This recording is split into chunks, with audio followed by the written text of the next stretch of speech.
Picture this. It's August 1914. London's stock exchange just stopped.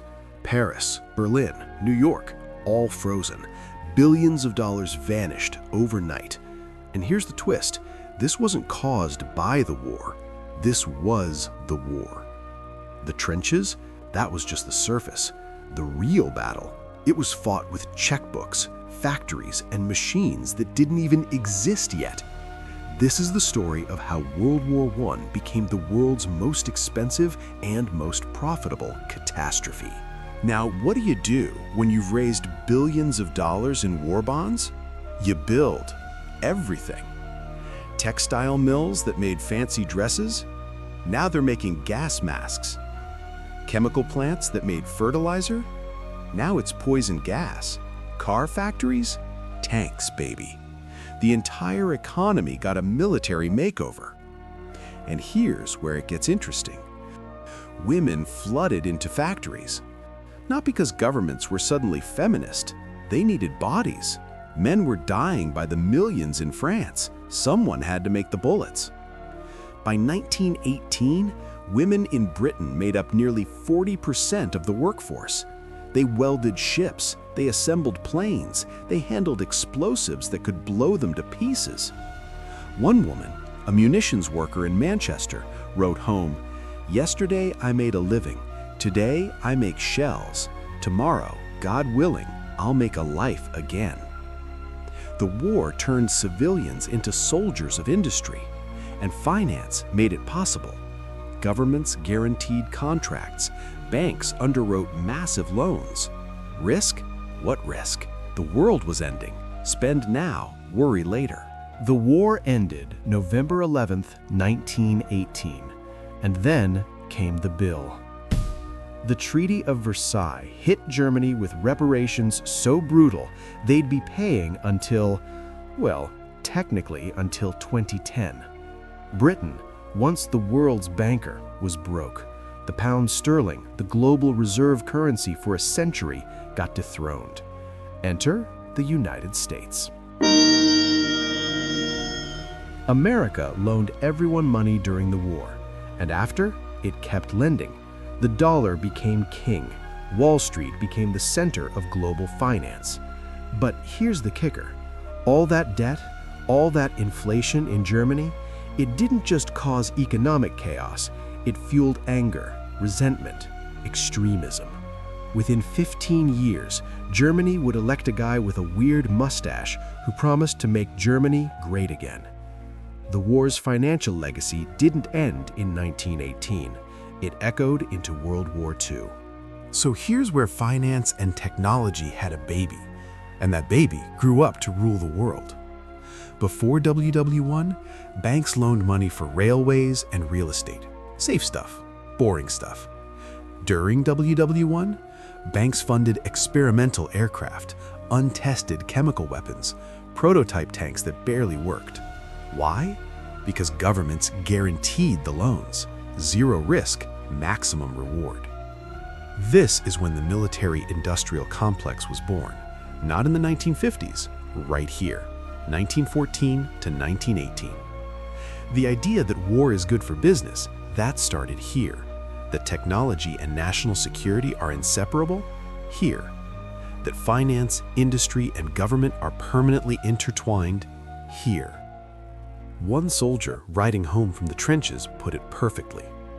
They tell us this war is fought with rifles, but I've seen the truth. It's fought with factories and banks. He wasn't wrong. In 1914, airplanes were barely functional. Rickety wood and canvas contraptions held together with hope and wire. Pilots waved at each other mid-flight like, "Hey buddy, nice day for a reconnaissance mission." 4 years later, fighter aces, bombing raids, synchronized machine guns that fire through propeller blades without shredding them. Aviation went from science experiment to weapon of war in the time it takes most people to finish college. Then there's the tank. Picture a metal box on treads, armed with cannons, slow as molasses, breaking down every 5 minutes. The British called it His Majesty's Land Ship. The Germans called it terrifying. Was it a good investment? Militarily, debatable. Psychologically, absolutely. Nothing says modernity like a 28-ton monster crawling over barbed wire. Then there's the radio. The real game changer, communication. Radio technology exploded during the war. Armies could coordinate across hundreds of miles. Spies intercepted enemy messages. Codebreakers, the ancestors of modern hackers, cracked German ciphers. One British team even intercepted the Zimmermann telegram, Germany trying to recruit Mexico against the US. That single decoded message helped drag America into the war. Information became a weapon, and it was expensive. Radios, code machines, intelligence networks, all funded by those war bonds we talked about. Finance didn't just buy guns. August 1914. Archduke Ferdinand is dead. Armies are mobilizing, and every government in Europe is having the same panic attack. How the hell do we pay for this? Stock markets shut down for months. Why? Because nobody knew what anything was worth anymore. Gold was fleeing countries like rats off a sinking ship. And the war? Everyone thought it'd be over by Christmas. Spoiler alert, it wasn't. So governments did something radical. They went straight to the people. Enter war bonds. Britain plastered posters everywhere, lend to defend the right to be free. America went bigger, Liberty bonds, because nothing says freedom like loaning your government money at 3.5% interest. And it worked. Millions of ordinary people, factory workers, shopkeepers, farmers, became investors. Grandma bought war bonds. Kids broke their piggy banks. War became crowdfunded. By 1918, Britain's national debt had grown tenfold. Germany? Let's just say they started printing money like it was Monopoly, which, spoiler again, didn't end well.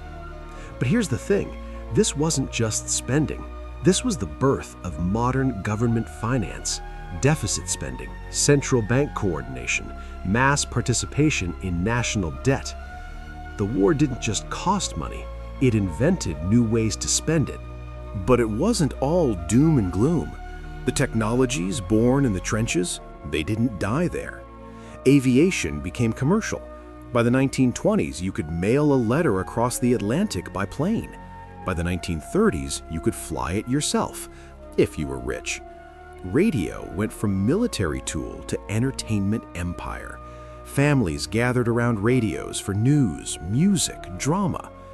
Chemical industries that made poison gas, they pivoted to fertilizers, plastics, and life-saving drugs. And computing? The war's logistics challenges, moving millions of soldiers, calculating artillery trajectories, breaking enemy codes, laid the groundwork for machines that would one day become your smartphone. War forced innovation, finance funded it, and when the smoke cleared, the world had changed forever. World War I ended 107 years ago. The trenches are silent, the soldiers are gone. But the systems they left behind, they're everywhere. Your mortgage? War bonds evolved into that. Mass participation in financial markets started in 1917. Air travel, radio, modern medicine, computers, all accelerated by a war that was supposed to end all wars. The Great War didn't just kill 17 million people, it built the 20th century. It taught governments how to borrow without limit. It taught industries how to innovate under pressure. And it taught the world that war isn't just destructive, it's profitable. The question is, did we learn the right lessons? War forced innovation. Finance funded it. And when the smoke cleared, the world had changed forever.